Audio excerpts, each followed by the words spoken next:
Saskasıdır. Burada demək olar ki, boş torpaq yoxdur Vüsal bəy.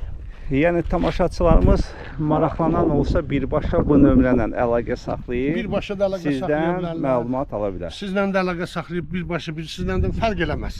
Elə fərq qoy eləməz. sizlə əlaqə Tamaşaçı saxlasınlar. üçün necə rahat olsa, o cür də etsinlər. İndi keçək əraziyə bir gözlə Ərazi müşahidə edək. quru torpaqdır. Yəni nəmlik yox, bir şey yox. İnşallah bir yan tərəfdən də görsənin qonşuların evləri maşallah səliqəli, səhmanlı. Burada nəm söhbəti yoxdur. Aha. Hətta bir mərtəbə yerin altında belə tikilişi olan var. O cəhətdən yəni quraq torpaqdır. Yəni o evin ələn bir mərtəbəsi də altdadır. sanki yarı zirzəmi kimi Yarı yox, tam mərtəbə. tam mərtəbə. 3-4 metrəlik qazılıb bir mərtəbəsidir orada. Yəni Aynen. bu quraqlıqdan olmasa onu tikmək mümkün deyildi. Evet. Gördüyünüz kimi ərazi olaraq düz sahədə yerləşir. Ancaq bizdən yuxarı qalxdıqca dediyimiz 8 küçə ki var idi. Bəli. Biz ikinci küçəyik. O biri küçələr getdikcə zirvəyə doğru, yuxarıya doğru qalxır. Yuxarıda da Respublika qayısı yerləşir. Evet. Yəni evi burada inşa etmək olar.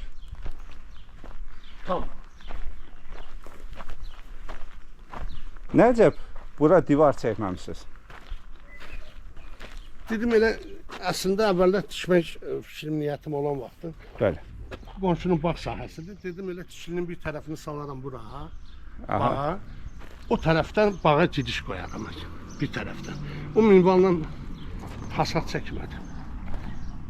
Aydındır. Ha, bura ərazi olaraq biraz ora baxanda hündürdür. Bəli, bəli, bura hündürdür.